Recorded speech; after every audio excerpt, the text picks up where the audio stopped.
Problem बघत होतो आपण काल. बघा, find the measure of acute angle between the vectors who direction ratio दिलेले आहेत आणि तुम्हाला अॅक्यूट अँगल काढायला सांगितलेलं आहे. हा फॉर्म्युला तुम्हाला दिला होता कॉस थिटाचा, बरोबर का? हा कॉस थिटाचा फॉर्म्युला तुमच्याकडे आहे. सबस्टिट्यूट करायचं फक्त. काम काय फक्त आता आपल्याकडं हा A1 B1 C1 A2 B2 C2 हे फक्त सबस्टिट्यूट करायचे. सबस्टिट्यूट करून सिम्प्लिफाय करायचं, आन्सर काढायचं. फॉर्म्युला पाठ पाहिजे, पण फॉर्म्युला अवघड पण नाही आहे काही. A1 A2 plus B1 B2 plus C1 C2 divided by square root काय बघा, A1 square plus B1 square plus C1 square आहे, multiply by square root of A2 square plus B2 square plus C2 square. असं हा square route जात नाही, कारण आतले term वेगळे आहेत दोन्ही. हा टर्म आणि हा टर्म वेगळे आहेत, दोन्ही डायरेक्शन रेशो वेगळे आहेत. त्यामुळं सबस्टिट्यूट करून सिम्प्लिफाय करायचं, एवढंच फक्त काम आहे इथं. पण सबस्टिट्यूट कधी करणार? हा फॉर्म्युला माहिती पाहिजे, त्याशिवाय होत नाही. ठीक आहे, नेक्स्ट बघूया आपण. नेक्स्ट त्यांनी सॉल्व पण केलेलं नाही आहे, आधीच बघा म्हटलं. इथं पण दुसरा प्रॉब्लेम आहे, A1 B1 C1 A2 B2 C2. Okay, हे बघा. इकडे कुठला आहे की अँगल दिलाय तुम्हाला. अँगल काय दिलाय? π/4. अँगल किती दिलाय? π/4 दिलेला आहे. आणि A1 B1 C1 दिलाय, A2 B2 C2 दिलेला आहे. तर B2 मध्ये जो हा K आहे, त्या K ची व्हॅल्यू काढायची. Find the value of K. Formula तोच आहे, cos θ equal to mod of A1 A2 plus B1 B2 plus C1 C2 divided by square root of जो असेल तो. मग थिटा किती आहे? π/4. तर बघा, थिटा π/4 सबस्टिट्यूट केलाय. कॉस π/4 1/√2. नंतर सगळं सिम्प्लिफाय करावं लागणार आहे. नंतर सगळं सिम्प्लिफाय केलं मग आन्सर काय येईल बघा. हां, इथं सबस्टिट्यूट केलं, सिम्प्लिफाय केलं. आता ही डिनॉमिनेटरची टर्म दुसऱ्या साईडला पाठवली, दोन्हीकडचे डिनॉमिनेटरचे टर्म जे आहेत ते इकडे पाठवलं. हां, हे √2 ते पण इकडे पाठवलं, ते देखील इकडे पाठवलं. मग बघा, दोघांचा स्क्वेअर करा, दोन्ही साईडचा स्क्वेअर करून सिम्प्लिफाय करावं लागतं. इथं फक्त इथं बघा, आता इथं A plus B bracket square आहे. A प्लस बी ब्रॅकेट स्क्वेअरचा फॉर्म्युला इथं यूज केला आहे, A प्लस बी ब्रॅकेट स्क्वेअरचा फॉर्म्युला, बरोबर. नंतर सिम्प्लिफाय करून हा क्वाड्रॅटिक इक्वेशनच्या फॉर्ममध्ये आला. मग फॅक्टर करता आले नाहीत. फॅक्टर काय कशाचे करावं लागणार आहे? मल्टिप्लिकेशन 9 × -2 म्हणजे -18चं मल्टिप्लिकेशन आणि ॲडिशन 24 असे कुठले दोन नंबर सापडले नाहीत. म्हणून काय केलं? फॉर्म्युला मेथड वापरलाय. म्हणून काय केलं बघा, इथं फॉर्म्युला मेथड वापरला. प्लस मायनस आली दोन व्हॅल्यू अशी. सिम्प्लिफिकेशन एकदा व्हॅल्यू सबस्टिट्यूट केल्यात फॉर्म्युल्यामध्ये, त्यानंतर इथून जे सगळं आहे ते सगळंच्या सगळं सिम्प्लिफिकेशन आहे. इथपर्यंत सिम्प्लिफिकेशनच आहे. माहिती काय पाहिजे तुम्हाला? हा फॉर्म्युला माहिती पाहिजे.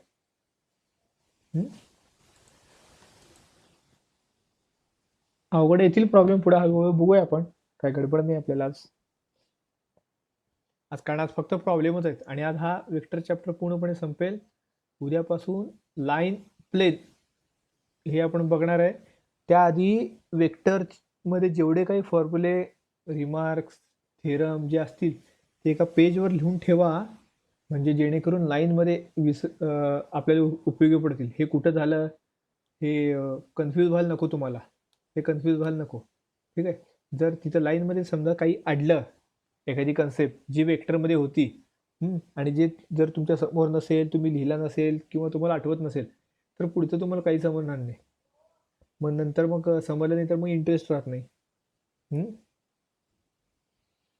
Show that the vectors A B bar is perpendicular to C D bar where A B C D. आता परपेंडिक्युलर दोन वेक्टर परपेंडिक्युलर सांगितले. दोन वेक्टर काय परपेंडिक्युलर आहे प्रूव्ह करा म्हणलंय. आणि त्यांचे आपल्याला काय दिलंय कोऑर्डिनेट दिलेले आहेत.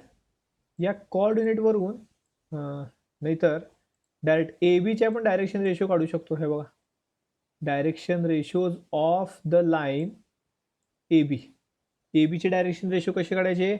बी मायनस ए 1 मायनस 3 -1 -4 2 -2. बघा इथं 1 - 3 -1 -4 2 -2. काय आले ते आले -2 -5 आणि 4. ए बीचे डायरेक्शन रेशो -2 -5 आणि 4. सिमिलरली सीडीचं पण तसंच D minus C.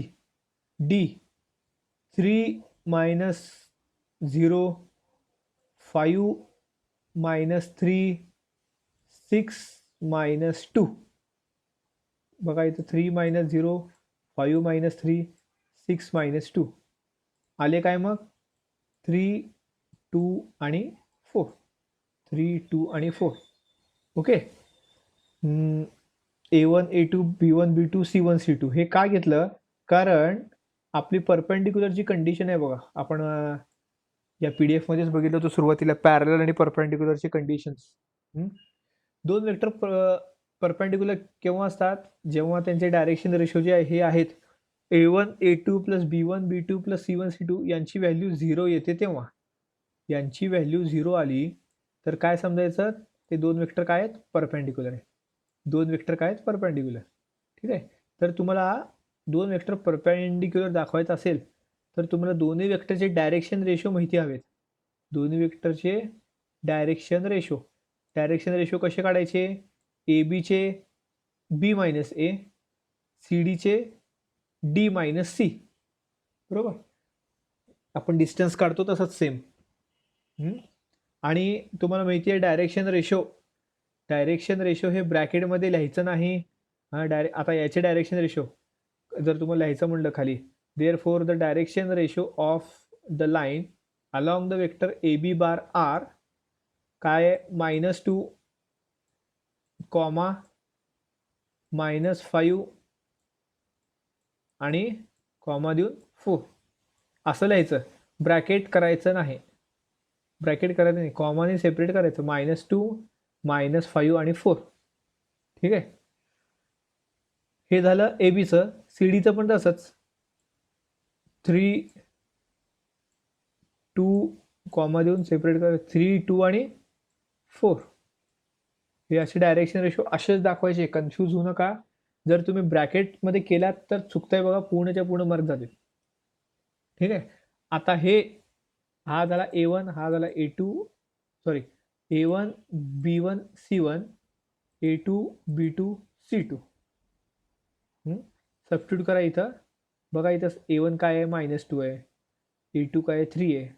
B1 -5 B2 2 C1 4 C2 पण 4. सबस्टिट्यूट करून आन्सर 0 आला. जर या इक्वेशनचा आन्सर 0 आला तर ते दोन वेक्टर काय झाले? परपेंडिक्युलर. ठीक आहे. कंडिशन्स फॉर्म्युल्यावरच सगळं आहे. अवघड काही नाही राहिलं आता. सगळे सोपे प्रॉब्लेम पुढं. Find the value of K if triangle ABC is right angle at B. म्हणजे काय? परपेंडिक्युलर आहे. राईट अँगल बी म्हणजे काय? परपेंडिक्युलर. म्हणून बी हा पॉईंट कॉमन घेतलाय बघा. परपेंडिक्युलर म्हणजे वरचीच कंडिशन आली बघा इथं.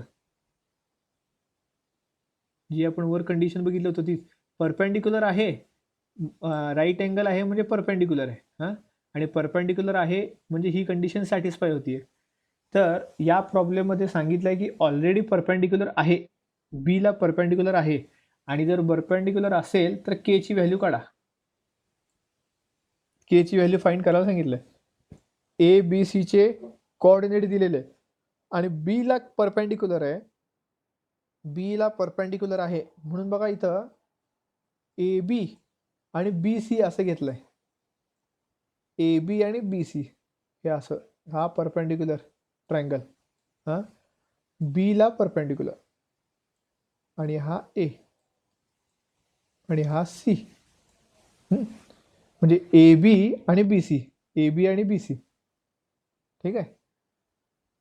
तर ए बीचे डायरेक्शन रेशिओ मग अशी सारखंच बी मायनस ए, 4 - 5 बघा, 4 - 5, 4 - 6, 4 - 6, 1 - 4, 1 - 4. ए बीचे डायरेक्शन रेशिओ काय आले? ए बीचे डायरेक्शन रेशिओ आले -1, -2 आणि 3. -1, -2, -3. सिमिलरली बी सीचे, बी सी आहे ना, हां बी सीचे 8 - 4 बघा, 2 - 4 आणि के -1, के -1. काय आले ते? ते आले 4 - 2 आणि के -1 आहे तसंच ठेवावं लागणार आहे. के -1 आहे तसंच ठेवावं लागणार आहे हा, कारण केचीच व्हॅल्यू आपल्याला काढायची. आता A1 B1 C1 A2 B2 C2 आलेला आहे. तर परपेंडिक्युलर आहे म्हणल्यावर हे इक्वेशन सॅटिस्फाय करत आहे. यामध्ये व्हॅल्यू सबस्टिट्यूट करा. सिम्प्लिफाय करायचं आहे आता फक्त. सिम्प्लिफाय केल्यानंतर केची व्हॅल्यू किती आली? 1 आली. केची व्हॅल्यू किती आली आहे? 1. अवघड आहे का काही? 4 प्रॉब्लेम बघितले आपण. सगळेच्या सगळे अँगल, परपेंडिक्युलर याच मेथडचे आहेत. पुढे बघूया. आता हा देखील तसाच आहे. Find the value of X. K सारखंच फाइंड करायचं ह्याची व्हॅल्यू. त्यामुळे ते नंतर बघा तुम्ही. हां, हा प्रॉब्लेम बघूयात. मोठा प्रॉब्लेम आहे, चांगला. नीट लक्ष देऊन वाचा. अवघड पण काही नाही. If a line drawn from the point A,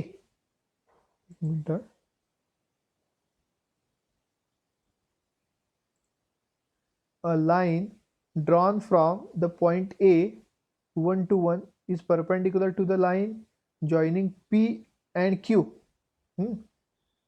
Then find the coordinates of the foot of the perpendicular. तर एक अशी लाईन आहे P आणि Q आणि त्याला A या पॉइंट पासून, हा पॉइंट आहे ए या पॉइंट पासून पी क्यू वर परपेंडिक्युलर आलाय. पी क्यू वर काय? परपेंडिक्युलर लाईन आली आहे. हा पॉइंट आहे ए. तर तुम्हाला ए चे कोऑर्डिनेट दिलेले आहेत, पी चे कोऑर्डिनेट दिलेले आहेत, क्यू चे दिलेले आहेत, बरोबर. तर काय सांगितलंय? Find the coordinate of foot of the perpendicular. Foot of the perpendicular म्हणजे तुम्हाला सांगितलं होतं ज्या पॉइंटला परपेंडिक्युलर आलाय तो पॉइंट म्हणजे काय? Foot of the perpendicular. म्हणजे हा, याला कन्सिडर काय करायचं? एम. इथं तर एम कन्सिडर केलाय आपण, पण एम कन्सिडर करू. याला कन्सिडर केलंय एम. तर याचा अर्थ काय झाला? पी क्यू ला एम हा वेक्टर काय आहे? परपेंडिक्युलर आहे, किंवा ही लाईन काय आहे? परपेंडिक्युलर आहे. बघा, M B perpendicular from the point A to the line P Q, where P आणि क्यू कोऑर्डिनेट दिलेले आहेत. Let M divides P Q. आता एम हा पॉइंट जो आहे, एम हा पॉइंट पी क्यू ला डिवाइड करतोय. इंटरनल डिव्हिजन आहे 2 पार्टमध्ये, म्हणजे पी एम आणि एम क्यू अशा 2 पार्टमध्ये. इंटरनल डिव्हिजन आपल्याला माहिती आहे, आपण बघितलं होतं. Internally in the ratio K:1 का घेतलं? कारण आपल्याला रेशो माहीत नाही आहे. आणि जर रेशो माहीत नसेल तर आपण काय घेत असतो? ते के आणि 1 घेत असतो, बरोबर का.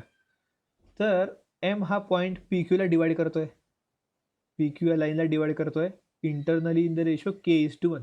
हे कळालं का बघा. म्हणजे आता आपण इंटरनल डिव्हिजनचा फॉर्म्युला वापरू शकतो. इंटरनल डिव्हिजनचा. आता इथं PQचे कोऑर्डिनेट लिहिता येतात का बघतो मी. PQचे कोऑर्डिनेट काय आहेत?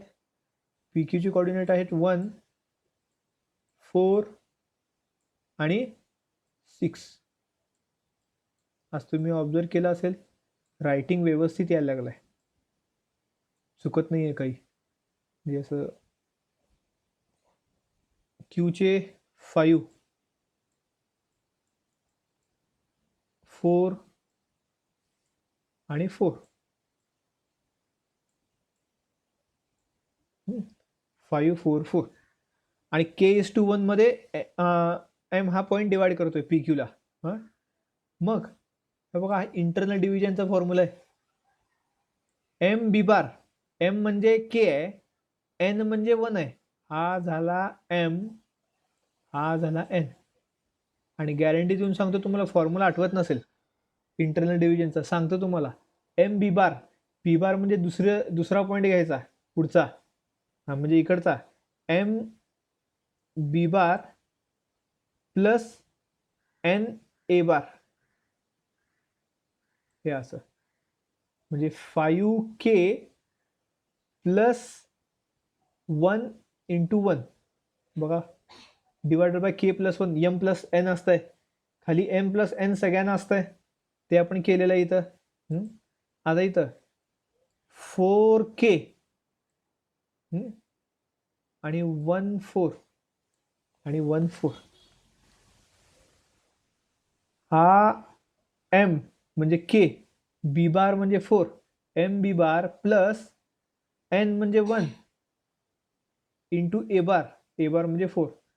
इथला पहिल्यांदा, हा दुसरा आहे. दुसरा पॉईंट पहिला घेत असतो आपण. वाटलं तर फॉर्म्युला समोर लिहितो तुमच्या इथं. M B bar plus N A bar divided by M plus N. M plus N हा फॉर्म्युला आहे बघा. B बार दुसरा पॉईंट असतो पण तो पहिल्यांदा घ्यायचा, आणि A बार पहिला असतो पण तो दुसऱ्यांदा घ्यायचा. असंच इथं वापरलेलं आहे. लास्टचं पण बघा तुम्ही, लास्टचं पण बघा. 4K आणि 1 6. 4K आणि 1 6 म्हणजे 6. 1 into 6 6.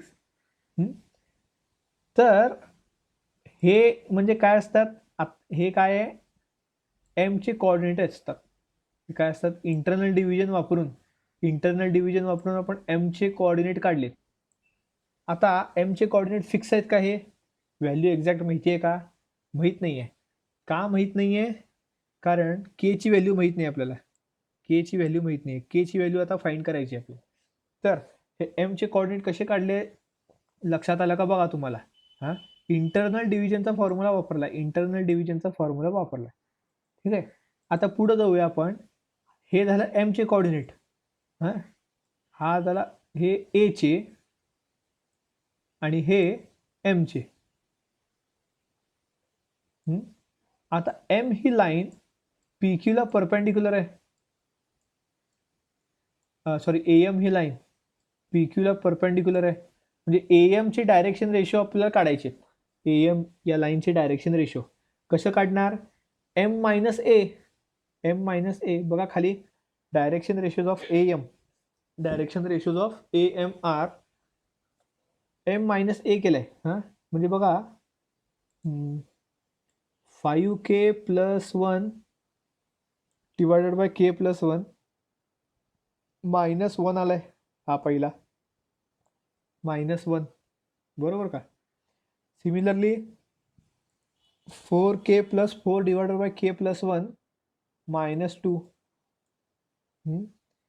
Similar 4K plus 6 divided by K plus 1 -1. दिसलं का? हे झाले डायरेक्शन रेशोज ऑफ AM. चे काय झाले डायरेक्शन रेशोज. पुढे बघूया.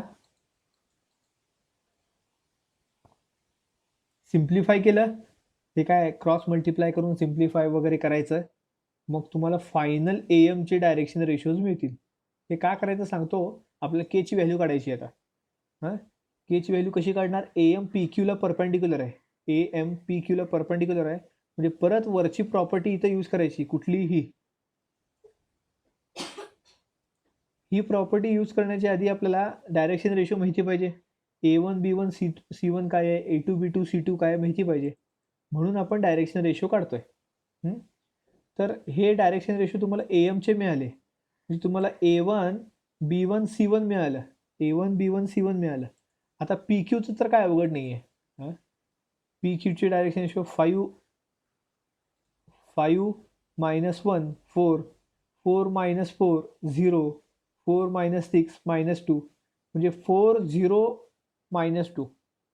PQ चे डायरेक्शन रेशो काय आहेत? 4 0 minus 2. हे बघा 4 0 minus 2. आता बघा PQ चे डायरेक्शन रेशो आले, AM चे डायरेक्शन रेशो आले, A1 B1 C1 A2 B2 C2 आलं. मग सिन्स बघा कंडिशन सांगितले, AM is perpendicular to PQ. AM is perpendicular to PQ. A1 A2 बघा 4 मल्टिप्लाय बाय पहिलं term A1 A2 plus B1 B2 बघा इथं प्लस C1 C2 इथं दिसतंय. आता काय राहिलंय? सिम्प्लिफिकेशन राहिलंय. सिम्प्लिफिकेशन करायचं. सिम्प्लिफिकेशन करून के ची व्हॅल्यू काढली. सिम्प्लिफिकेशन करून के ची व्हॅल्यू काढली. के ची व्हॅल्यू किती आहे? 1 आहे. ती वन व्हॅल्यू कुठं सबस्टिट्यूट केली? एमच्या या कॉर्डिनेटमध्ये सबस्टिट्यूट केली. के ची व्हॅल्यू 1 इथं सबस्टिट्यूट करा. तुम्हाला एम म्हणजे काय आहे? एम म्हणजे फूट ऑफ द परपेंडिक्युलर आहे. एम म्हणजे काय? फूट ऑफ द परपेंडिक्युलर आहे. तेच आपल्याला काढायचं आहे. एमचे कॉर्डिनेट म्हणजेच काय? फूट ऑफ द परपेंडिक्युलर. तर एमचे कॉर्डिनेट तुम्हाला मिळतात. फायनल आन्सर इथं आहे. एमचे कॉर्डिनेट काय आहेत? 3 4 5. एमचे कॉर्डिनेट 3 4 5 आहे. ठीक आहे. परत एकदा बघा, हा मोठा आहे प्रॉब्लेम. डायरेक्शन रेशो दोन्ही जे काढलेत, एएमचे आणि पीक्यूचे. पीक्यूचे तर काय अवघड नाही आहे. एएमचे डायरेक्शन रेशो काढण्याआधी एमचे कॉर्डिनेट आपल्याला माहिती पाहिजेत ॲटलिस्ट थोडेफार. तर एमचे कॉर्डिनेट आपण इंटरनल डिव्हिजन रेशोचा section formula, internal section formula आपण काढलाय. एम आलं, ए आहे, एएमचे डायरेक्शन रेशो आले, PQचे डायरेक्शन रेशो आले. मग परपेंडिक्युलर असल्यामुळे इथं प्रॉपर्टी यूज केली. प्रॉपर्टी यूज करून प्रॉपर्टी सिम्प्लिफाय केल्यानंतर के ची व्हॅल्यू आली. के ची व्हॅल्यू परत इथं सबस्टिट्यूट केलं, आपल्याला फिक्स एमचे कॉर्डिनेट मिळतात. तर हा प्रॉब्लेम तुम्हाला नवीन पुस्तकात एक्सरसाइजमध्ये आहे. कुठला? हा जरा नीट बघून घ्या. आहे एकच, दुसरं तुम्ही सॉल्व करा. Find the direction ratio of line perpendicular to two lines. Perpendicular direction ratios of a line perpendicular to two lines whose direction ratios are. whose direction ratios are. तर दोन लाईन आहेत. दोन लाईन आहेत आणि ते दोन line दुसऱ्या दोन लाईनला परपेंडिक्युलर आहेत. दुसऱ्या दोन लाईनला परपेंडिक्युलर आहेत. म्हणजे समजा आपल्याला, एक मिनिट, फारच फेंट होत आहे. हे दोन लाईन आहेत असं कन्सिडर करा. मी जर पॅरलल काढलाय, पण पॅरलल आहे का नाही माहित नाही. समजून घेण्यासाठी पॅरलल काढलाय. हे दोन लाईनचे आपल्याला डायरेक्शन रेशो काढायचे आणि हे दोन लाईन या दोन लाईनला परपेंडिक्युलर आहेत. ही लाईन या लाईनला आणि ही लाल लाईन या दुसऱ्या पिवळ्या लाईनला परपेंडिक्युलर आहे. आणि आपल्याला पिवळ्या लाईनचे डायरेक्शन रेशो दिलेले आहे. हे जे डायरेक्शन रेशो जे आहेत ते या पिवळ्या लाईनचे आहेत आणि या पिवळ्या लाईनच्या डायरेक्शन रेशोवरून आपल्याला लाल लाईनचे डायरेक्शन रेशो काढायचे. तर बघा कंडिशन काय काय आहे इथं. हे जरा पूर्ण नवीन प्रॉब्लेम आहे तुम्हाला. Let the direction ratio of required line. Required लाईनचं डायरेक्शन रेशो काय ABC. एक मिनिट डायग्राम चुकली आपली. एकच लाईन आहे, एकाच लाईनचे डायरेक्शन रेशो काढायचे आणि ते डायरेक्शन रेशो दोन पिवळ्या लाईनला परपेंडिक्युलर आहे. हे असं दोन पिवळ्या लाईनला परपेंडिक्युलर आहे आणि या दोन पिवळ्या लाईनचे डायरेक्शन रेशो दिलेत, त्यावरून या एकाच लाल लाईनचे आपल्याला डायरेक्शन रेशो काढायचे. तर बघा, late the direction ratio of required line ABC. या लाल लाईनचे डायरेक्शन रेशो काय आहेत? ABC आहेत. कन्सिडर केलं ABC.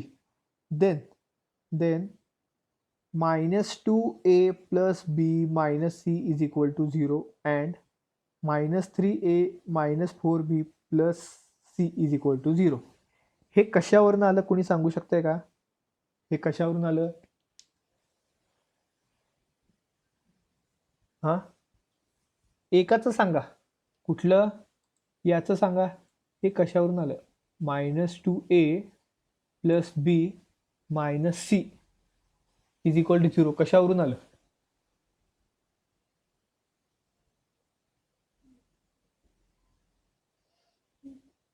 कशावरून आलं?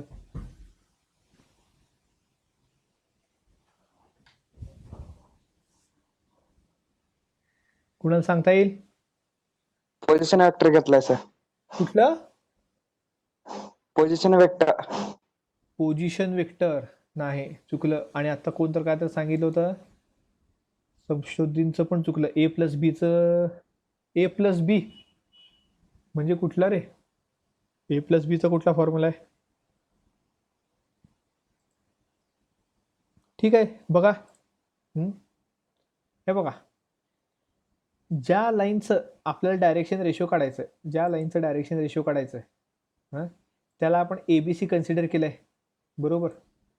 त्याला आपण काय कन्सिडर केलं आहे? ABC.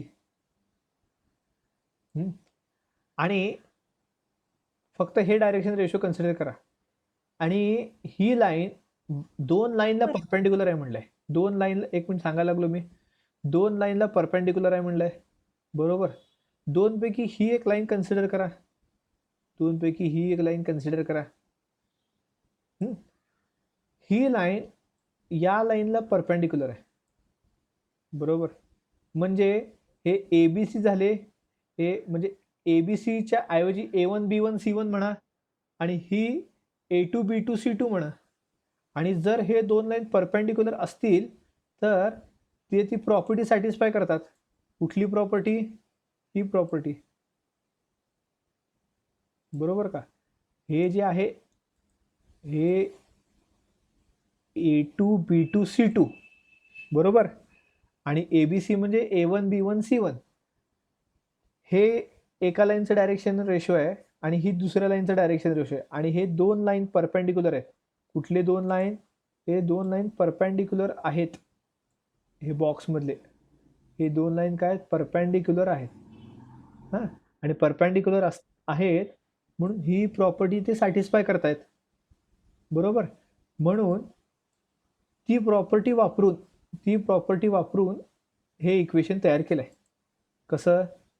बघा, A1 A2 -2a, A × -2 -2a, B × 1 B × 1 B, C × -1 C × -1 -c.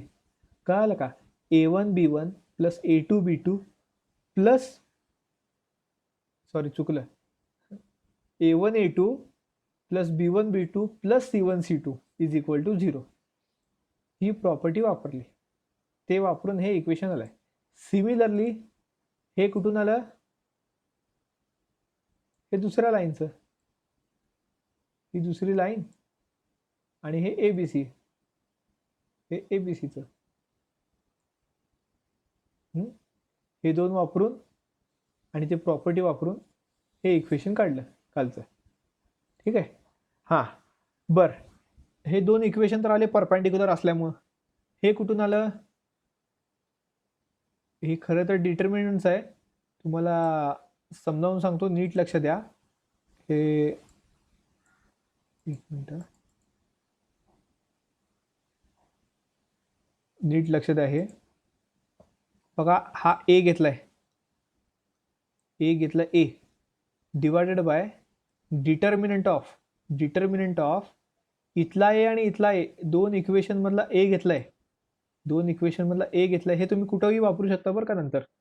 म्हणजे इक्वेशन दोन दिलेत आणि अननोन फॅक्टर 3 आहेत. अननोन व्हॅल्यू किती आहेत? अननोन फॅक्टर किती आहेत? 3 आहेत. ए बी सी असे 3 आहेत, पण इक्वेशन किती आहेत? 2 आहेत. तुम्हाला आधी पण सांगितलं होतं, कुठं एक्स वाय झेडची व्हॅल्यू काढताना कुठल्या चॅप्टरमध्ये, कुठल्या पॉईंटमध्ये होतं लक्षात येतं मला, सेक्शन फॉर्म्युलामध्ये होतं बहुतेक. हां, लिनियर कॉम्बिनेशनमध्ये होतं. हे की 3 इक्वेशन आणि 3 अननोन फॅक्टर जर असतील तर आपण क्रॅमर्स रूल वापरत होतो. 3 इक्वेशन आहेत, असे 3 इक्वेशन आहेत आणि त्यामध्ये एक्स वाय झेड असेल, इथं पण एक्स वाय झेड असेल, इथं पण एक्स वाय झेड असेल आणि हे सगळं इज इक्वल टू 0 असेल तर आपण क्रॅमर्स रूल वापरत होतो, किंवा मेथड ऑफ रिडक्शन इन्व्हर्जन मॅट्रिक्सचं ते वापरून एक्स वाय झेडची व्हॅल्यू काढायचो. पण इथं दोनच इक्वेशन आहेत आणि फॅक्टर किती आहेत? अननोन फॅक्टर 3 आहेत, ए बी सी. त्यासाठी ही एक मेथड आहे, तुम्ही ती नीट बघून घ्या. काय झालं? ती एकदा नीट बघून घ्या.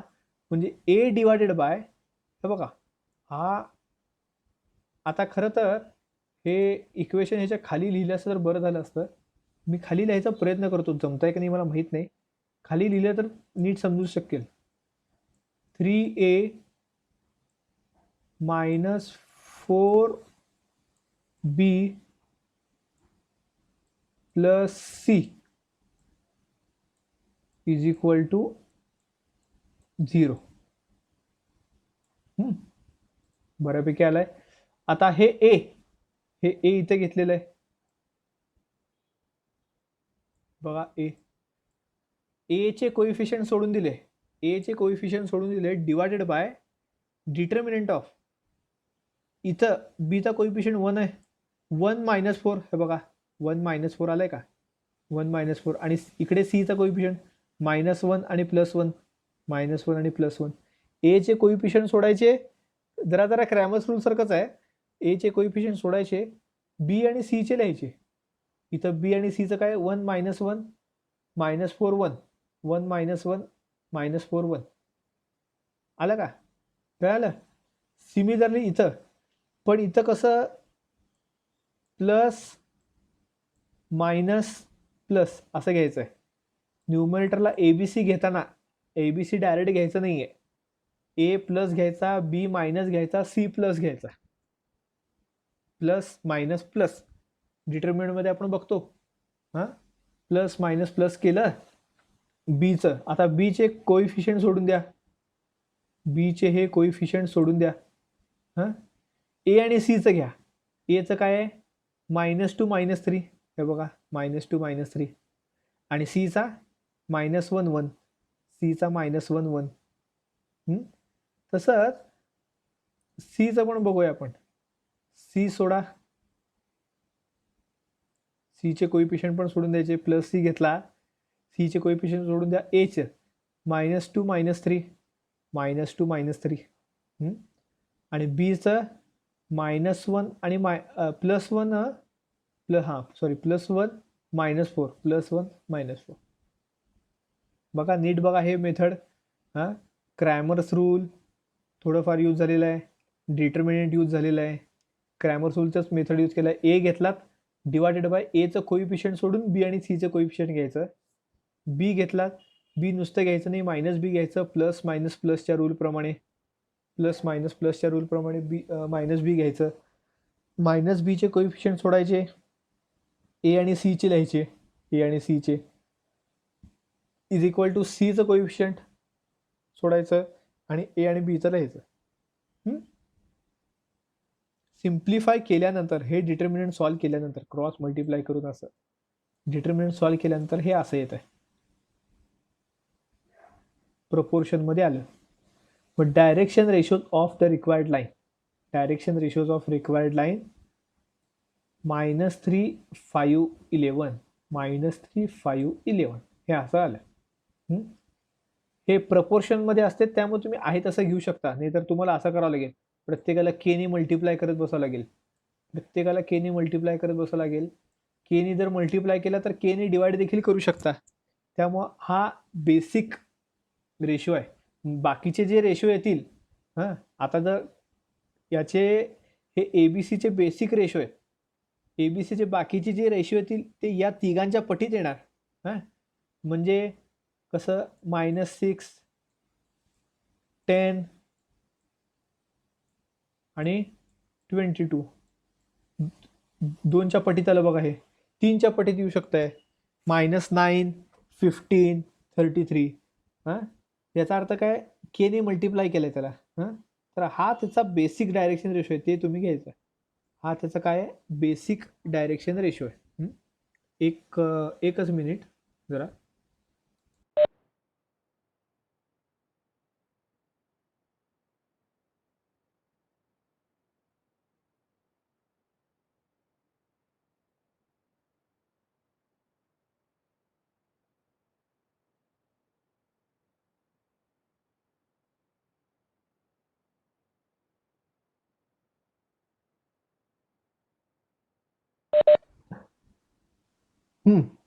तर कळालं काय, असं घ्यायचं. तर एबीसी तुमचा आलाय -3, 5, 11. ओके. तर आता दुसरी मेथड एक बघूया कुठली आहे का. हे जरा प्रॉब्लेम जरा कन्सेप्ट व्यवस्थित असतील तर हे प्रॉब्लेम समजेल बघा.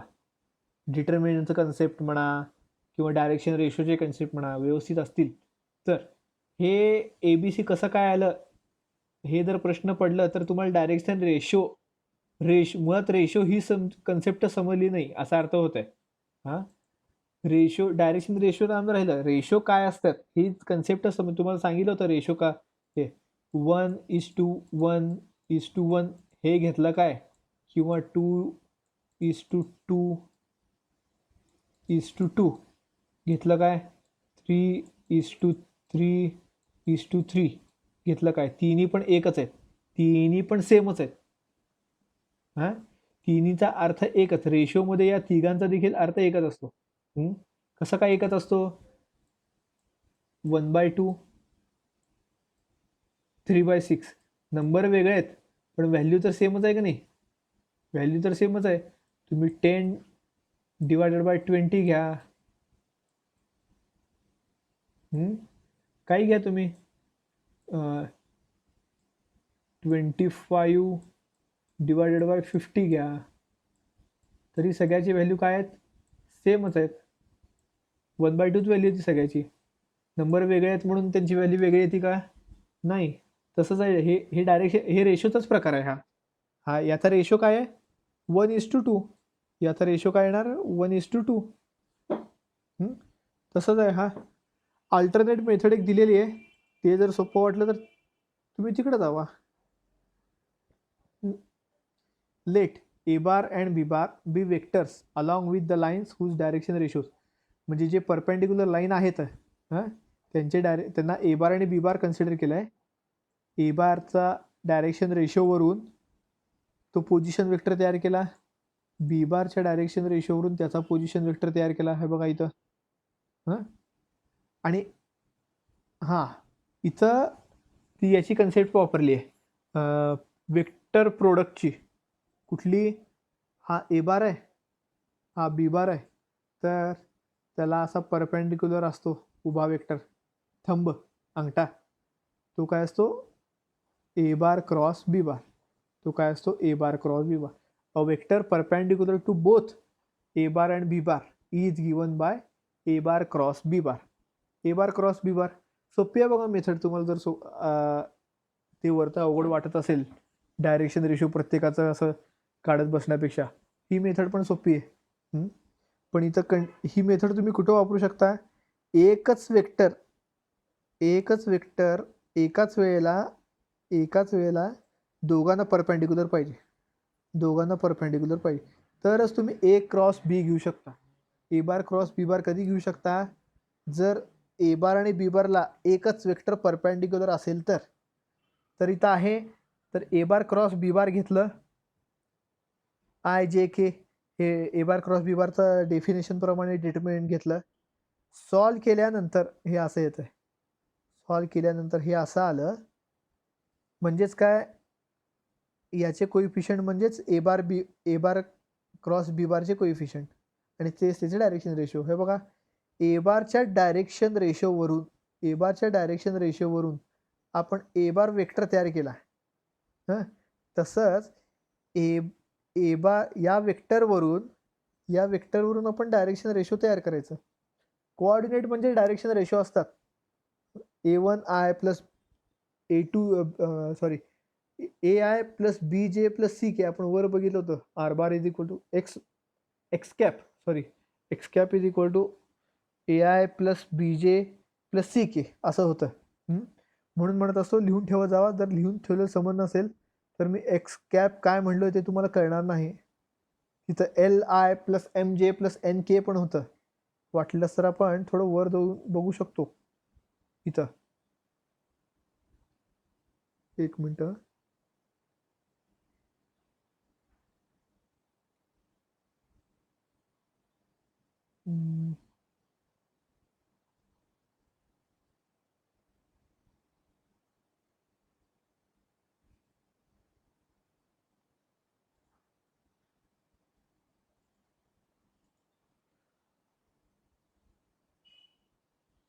आहे का नाही माहित नाही आता इथं.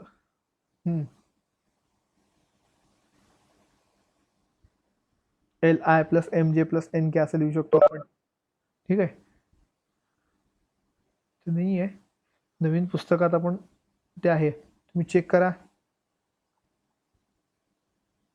AI plus BJ plus CK LI plus MJ plus NK हे असं दोन आपण बघितलं होतं.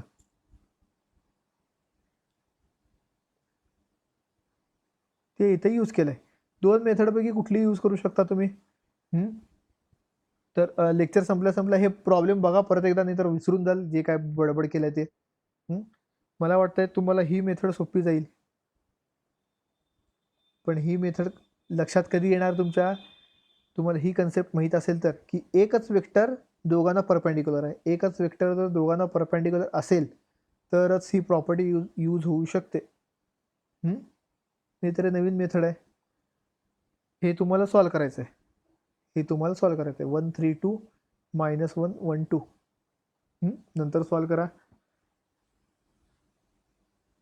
तर हे प्रॉब्लेमची काही गरज नाही आहे, हे उगंच आलेलं आहे. हे आधीच्या सिलेबसमध्ये आहे, पण आधीच्या सिलेबसमध्ये पण घेतलं नव्हतं, म्हणजे असं काय म्हणतात ते, गरज नव्हती तिथं गरज नव्हती, कारण हा 3 डायमेन्शनल जॉमेट्रीमधला प्रॉब्लेम आहे. याची काही गरज नाही आहे तुम्हाला, आणि तो प्रॉब्लेम पूर्ण नाही आहे पण इथं. ठीक आहे, आपण पुढचे प्रॉब्लेम्स बघूयात आता, स्केलर ट्रिपल प्रोडक्टचे याच्यातले. हां, बघा, A bar dot B bar cross C bar find करायला सांगितलं आहे. ए बार दिला आहे, बी बार दिला आहे, सी बार दिला आहे. तुम्हाला माहिती आहे, फॉर्म्युला लक्षात आहे A bar B bar C बारचं, A bar dot B bar cross C बारचं. हे एचे दुसरं रो बीचं, तिसरं रो सीचं. बघा, एचे कोऑर्डिनेट काय आहे, 3 -2 7 3 -2 7 आलं. बी बारचं काय आहे, 5 1 -2 5 1 -2 आलं. सी बारचं काय, 1 1 -1 ते आलं. सॉल्व केलं, 25 आन्सर आलं. काही अवघड आहे, त्याच्यापेक्षा तरी सोपं आहे हे. बघा, तुम्हाला तर आता दिसलं असेल, मी प्रत्येक लेक्चरला तुम्हाला सांगतो, 4 वेळा सांगतो की डिटर्मिनंट प्रत्येकात आहे, प्रत्येकात डिटर्मिनंट आहे. जर तुम्हाला डिटर्मिनंट काढता आलं नाही तर मग अवघड गोष्ट आहे. डिटर्मिनंट काढता आलं नाही तर अवघड आहे. मग तुम्हाला कन्सेप्ट समजू दे, फॉर्म्युला माहीत असू दे, काही फायदा नाही, आन्सर येणार नाही. व्हॉल्यूम ऑफ पॅरल पाईप, व्हॉल्यूम ऑफ पॅरल पाईप म्हणजे काय? स्केलर ट्रिपल प्रोडक्ट म्हणजेच बॉक्स प्रोडक्ट. फॉर्म्युला लक्षात आहे? आपण बघितला होता. हा 1/6 हा टेट्राहेड्रॉनचा आहे. कशाचा आहे? टेट्राहेड्रॉन. हा 1/6 काढला तर बॉक्स प्रोडक्ट मिळतो ए बार बी बार सी बार. तो कशाचा असतो? Volume of parallelepiped. Volume of parallelepiped. तर ए बार दिलेला आहे, बी बार पण दिलेला आहे, सी बार पण दिलेला आहे. हा ए बार बघा, चेक करा कोऑर्डिनेट. हा बी बार आणि हा C bar.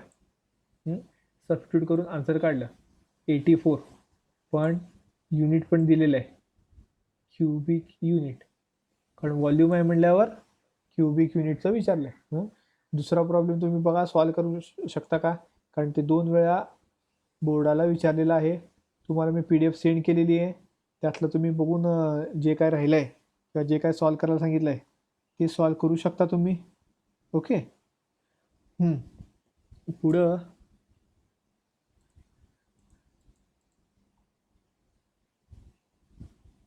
Show that coplanar इथं फोटोमध्ये चुकून आलेलं आहे बघा. ही 4 points are coplanar, then the 3 vectors A B bar, A C bar, A D bar are coplanar. Therefore 3 vector जर कोप्लॅनर असतील, 3 वेक्टर जर कोप्लॅनर असतील तर त्यांचा box product is equal to काय असतो? 0 असतो.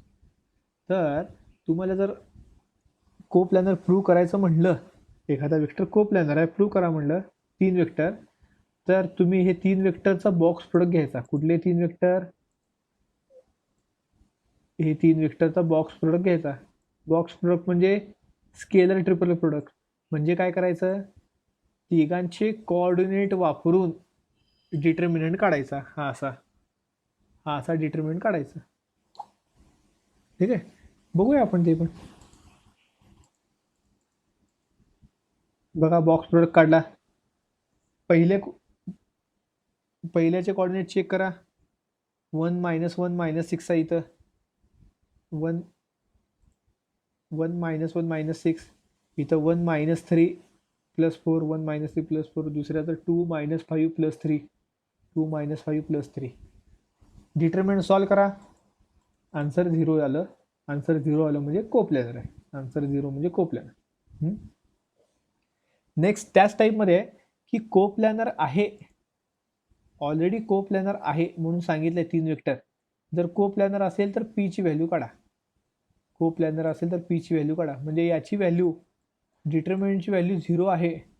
तर इथं मध्ये लास्ट दुसऱ्या वेक्टरचा केचा कोऑर्डिनेट, दुसऱ्या वेक्टरचा केचा कोऑर्डिनेट म्हणजे इथं पी आहे. तर या पी ची व्हॅल्यू काढा असं म्हटलंय.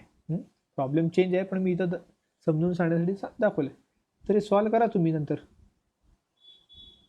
हे सॉल्व करा. पी ची व्हॅल्यू तुम्हाला आहे, त्यामुळं काय अडलं तर तुम्ही बघू शकता. बघा, पी ची व्हॅल्यू इथं 3 दिलेली आहे. डिटर्मिनंट सॉल्व केलं आहे. हा डिटर्मिनंट सॉल्व केला इज इक्वल टू 0च आहे बॉक्स प्रोडक्ट, म्हणजे पी ची value 3. Show that the points A B C D are coplanar. 4 point coplanar आहेत म्हणलंय. 4 पॉईंट कोप्लॅनर म्हणजे 4 पॉईंटचे 3 वेक्टर करायचे. ए बी, ए सी आणि ए डी असे 3 वेक्टर करा.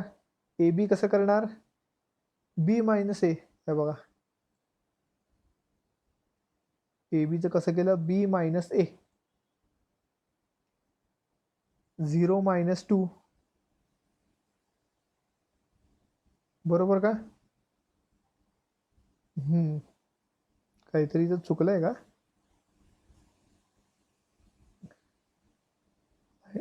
ठीक आहे.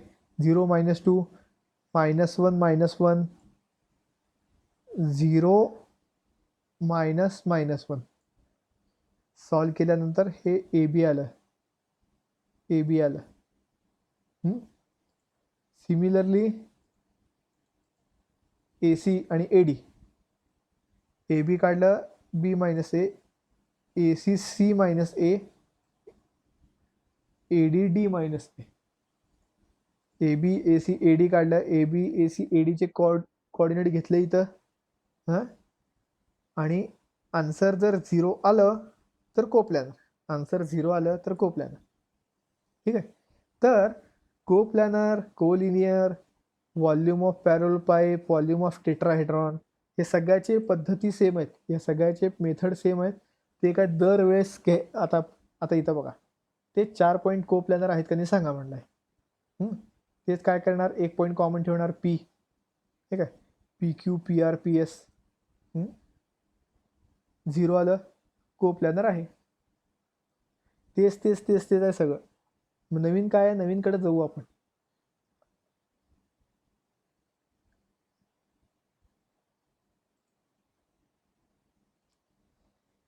ए बी सी डी हे पॉईंट आहेत व्हॉल्यूम ऑफ पॅरल पाईप.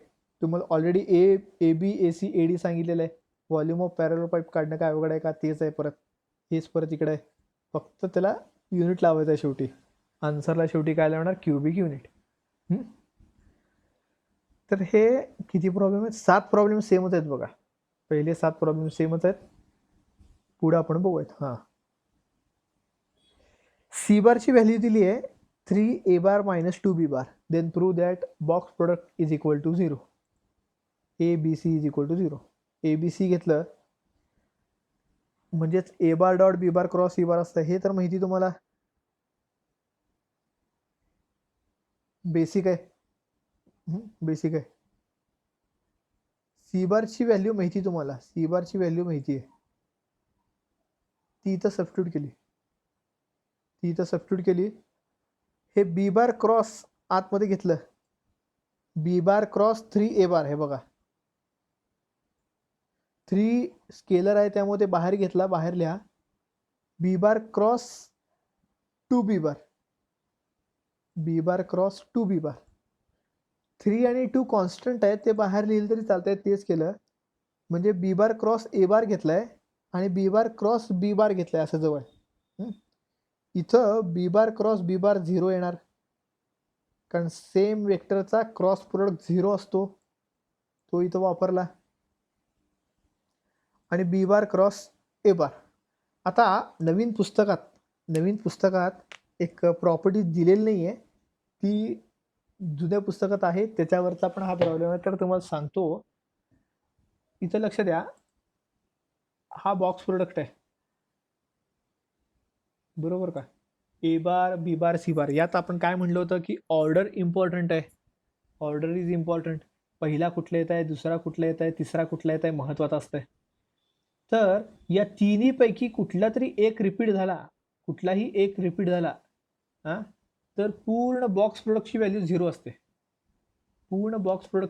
असते. ते इथं आलेलं आहे बघा. समजा इथं 3 नाही आहे, समजा इथं ठीक आहे 3 बाहेर घेतलाय, 3 नाही ते असं कन्सिडर करू आपण. A bar dot B bar cross A bar, A bar dot B bar cross A bar, A bar dot B bar cross A bar. इथं रिपीट काय झालंय, ए बार रिपीट झालाय, दिसतोय का, ए बार रिपीट झालाय बघा, हा ए बार रिपीट झालाय. असा जर कुठलं तरी एखादा वेक्टर रिपीट झाला तर पूर्णच्या पूर्ण बॉक्स प्रोडक्टची व्हॅल्यू काय असते, 0 असते. पूर्ण बॉक्स प्रोडक्टची व्हॅल्यू काय असणार आहे, 0च असणार आहे. असं काही नाही की ए बारच असावं. इथं बी बार सी बार असेल, हां, इथं सी बार असेल, काही असू शकतंय. ए बार बी बार असेल, काहीतरी असलं. हां, 3च्या ऐवजी 2च वेक्टर असतील. इथं किती वेक्टर आहेत, 3 आहेत, ए बार बी बार सी बार. 3च्या ऐवजी 2च वेक्टर असतील, ह्याचा अर्थ तिसरा वेक्टर काय झालाय, या 2 पैकी कुठला तरी एक रिपीट झालाय. असा जर आला तर सगळे त्याची व्हॅल्यू काय असणार आहे, 0. त्याची व्हॅल्यू काय असणार आहे, 0. वाटलंच तर तुम्हाला ती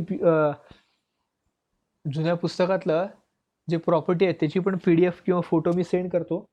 त्याच्यात आणि नवीनमध्ये काय फरक आहे तुम्ही चेक करा नंतर. म्हणजे तुम्हाला जे कुठलं पाहिजे ते घेऊ शकता.